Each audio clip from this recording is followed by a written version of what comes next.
विद्यार्थी मला बोलण्याची संधी दिलेली आहे त्याबद्दल सर्व शिक्षकांचं आणि मॅनेजमेंट टीमचं आभार व्यक्त करतो आणि 15 ऑगस्टच्या तुम्हा सर्वांना शुभेच्छा देतो.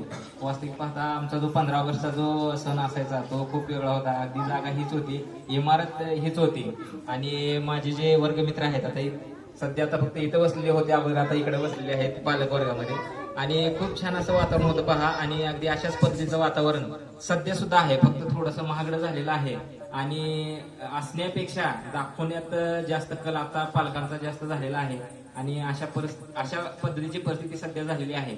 म्हणजे आम्ही ज्या वातावरणात शिकलो ते वातावरण अतिशय छान होतं पहा. त्यावेळेस प्रत्येक गोष्टीला किंमत होती आणि प्रत्येक गोष्टीचं एक महत्व होतं आणि आत्ताचा जो काळ आहे त्यात प्रत्येक गोष्टीला तेवढं महत्व उरलेलं नाही.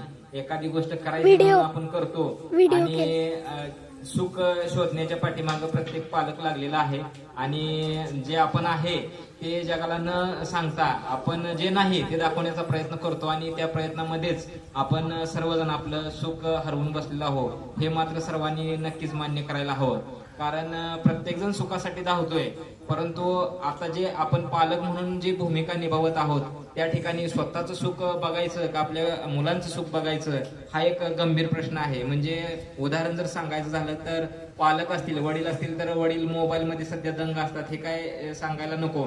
मोबाईलमध्ये ते दंग असतात आणि त्यांचा पूर्ण वेळ मोबाईलमध्ये जातो आणि उरलेला वेळ कुटुंब चालवण्यासाठी जे काही काम करावं लागत असेल त्यासाठी वेळ जातो आणि मुलांकडे दुर्लक्ष होतं आणि मुलांचा सर्व भार आपण सध्या तरी शिक्षकांकडे सोडून देतो.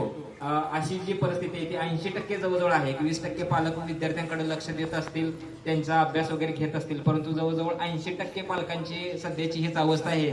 सर्व काही शिक्षकांकडे थोपवून मोकळं व्हायचं आणि त्या विद्यार्थ्याची प्रगती झाली तरी त्याला शिक्षक जबाबदार आणि जर प्रगती झाली नाही तरी पण शिक्षक जबाबदार, अशी भूमिका पालकांनी न घेता या कार्यक्रमाच्या निमित्तानं मी फक्त आवर्जून पालकांना एकच गोष्ट सांगू शकतो की सर्व भार हा शिक्षकांवरती अवलंबून नसतो, तर तो जवळजवळ 50% भार हा तुम्ही घेतलाच पाहिजे. कारण विद्यार्थी शाळेत जेवढा वेळ असतो त्याच्यापेक्षा जास्त वेळ विद्यार्थी हा तुमच्या सोबत असतो आणि तुमच्या सोबत जास्त काळ असतो. त्यामुळे तो जो अनुकरण करतो तो तुमचं अनुकरण करतो आणि तुमची वर्तणूक हीच त्याची भविष्याची शिदोरी असते. हे आपण लक्षात ठेवलं पाहिजे. आपण ज्या पद्धतीचा विचार करतो, आपण घरात ज्या पद्धतीचं वागतो, घरात ज्या पद्धतीचं आपण आचरण करतो, अगदी त्या पद्धतीचं आचरण हे मुलावरती होतं, त्या पद्धतीचे संस्कार हे मुलांवरती होतात.